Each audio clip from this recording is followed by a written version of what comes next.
Guys, welcome back to my channel. আর এটা হচ্ছে সিকিম ব্লগের লাস্ট পার্ট। আর ওই দিন আমরা রা বাংলার দিয়ে বেরিয়ে পড়েছিলাম। কিছু স্পট ছিল, সেগুলোকে ভিজিট করে আমাদের ওই দিনই ট্রেন ছিল, তো আমরা একেবারে শিলিগুড়িতে পৌঁছাতাম।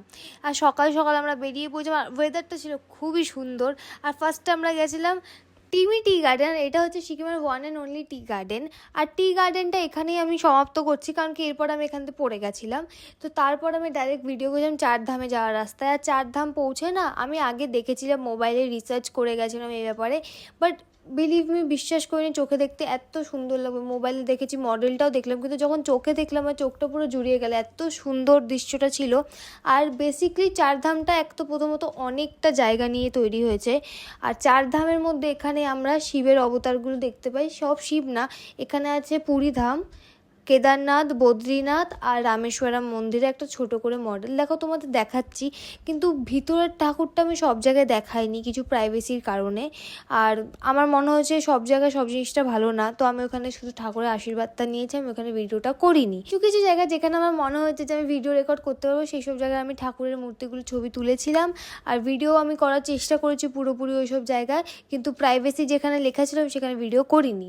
আর এখানে দেখো কি সুন্দর এই মন্দিরটা। এটা অ্যাকচুয়ালি বদ্রীনাথের মিনি ভার্সন, আর খুবই সুন্দর লাগছিল। এটা আমার সব থেকে বেশি পছন্দ হয়েছে। তারপর চলো তোমাদের পুরোটা একবার ঘুরিয়ে দেখাচ্ছি।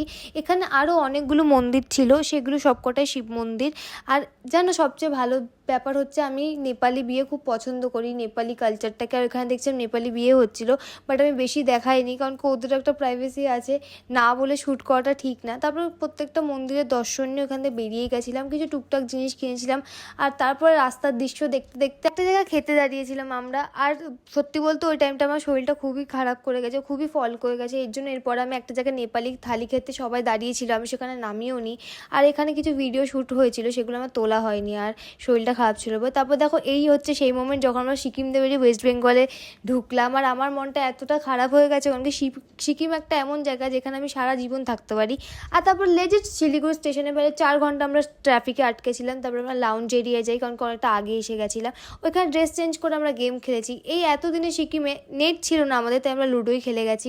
তারপর ট্রেন দিয়েছিল 8টা সাড়ে 8টা, উঠেই আমরা খাবারটা খেয়ে নিয়েছিলাম।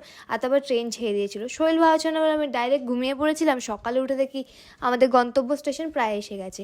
আর দেখো এখান থেকে আমরা নেমে বাড়ির উদ্দেশ্যে বেরিয়ে পড়েছিলাম। আর সকাল সকাল বাড়ি পৌঁছেছিলাম। বাড়ি যাওয়ার আনন্দও যেমন ছিল, কিন্তু সিকিম দিয়ে আসার দুঃখটা আমার বেশি ছিল। That's it for today. আর এর সাথে আমি শেষ করছি আমার Sikkim blog. Tata, bye bye, see you in next blog.